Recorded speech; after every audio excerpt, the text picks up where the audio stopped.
派手じゃない。泣かせに来るわけでもない。でも見終わると温かい気持ちがじんわり残る。クジマ歌えばええほろろは、胃に優しくて、味わい深い美味しさの料理みたいな作品だと思った。どうも島岡です。ペットの味噌だよ。今作は、中1の新が学校帰りに正体不明の鳥人間に出会って、家族として過ごすようになる日常アニメだ。どういうこと？そうなるよな。でも、宇宙人とかロボットとか、正体不明なキャラがある日やってくるなんて、フィクションなら定番の導入だろ。確かに、アニメでは珍しくないかも。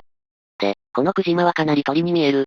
なので、お腹を空かせている動物をかわいそうに思って、新がご飯をあげたくなる気持ちもわからなくはない。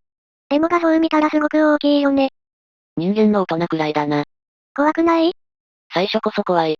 でもちょっと話すだけで、害はないなってわかる。この空気を作っているのがクジマの言動で、特に巻き舌気味の話し方が妙に動物っぽくて、悲しそうに泣かれると、なんか世話をしたくなる。そうなんだ。新の祖母も、最初は気持ち悪って思ったけど、だんだん可愛く見えてきたって。その異様に笑ったよ。そんな感じで、新の家族も最初は恐れおののくんだけど、クジマの存在自体はすぐに受け入れるんだ。ただ、一緒に暮らすとなると話は別だった。そこは常識的なんだ。そう、でも近所の川に住み着いたクジマが、毎朝虫を食べているのを見て、結局同居を許可してくれたんだ。それは仕方ないかも。毎日やってたら、情も湧いちゃうよね。だな。新の家族は普通の家族で、大した問題を抱えているわけじゃない。せいぜい、浪人中の長男に気を使っていることくらいだ。だからドラマチックに何かが起きて解決するような作品ではないんだ。むしろ、最大の事件はクジマなんだ。じゃあ、本当に日常系アニメだね。うん。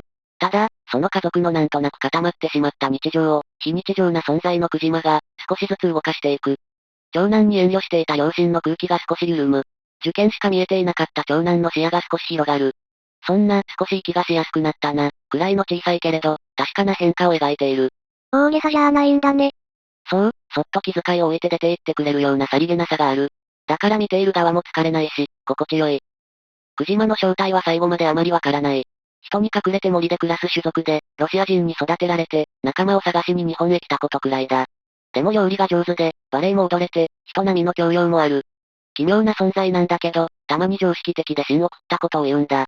なんだこいつ、という不思議さが最後まで続く。じゃあクジマが面白い作品なんだね。クジマが面白いのは間違いないのだが、それに対する冷静で少し辛辣な人間側のツッコミが、さらにシュールな笑いを生んでいる。この作品は、登場人物の受け入れ力が強い。クジマに驚いても、一息つくとも受け入れている。舞台が少し田舎のようだから、予想できない自然現象を受け入れる、みたいな、そういったおおらかな性質なのかもしれない。なるほど。田舎といえば、舞台になっている自然の描写も良いんだ。季節の移り変わりや川や、動物の詳細な描写。クジマが鳥人間だけに、鳥も多かった。カモメ、ツル、トンビ、アマサギ、スズメ、のガモなど、日常風景にもさりげなく、スズメが降り立つ描写などが丁寧に織り込まれていたのが良かった。音楽も演出も、派手さや急激な展開はない。かといって退屈には感じないバランス感覚がうまいなと思った。最終回の再会シーンでも、視点を高い壁に移し、そこから劇的に登場しそうだと思わせておいて、視点を戻した道の先に、ごく普通にクジマが立っている。そういう、あえて、抑えた演出が、好感持てたんだ。じゃあ今期の中でもおすすめの作品だね。派手好みの人にはおすすめしないけど、お笑いで言うと、ザ・キースとか、ラーメンズとか、モンスターエンジンみたいな感じ。人を選ぶ例えだね。まとめると、適度な悩みと笑いと感動がある、気の良い人々が織りなす物語。日常のあちこちにある小さな日向を、集めたような作品だった。クジマは事件を解決するヒーローじゃない。ふらっと現れて、少しだけ周りを温かくして、去っていく。きっと、それを繰り返すんだ。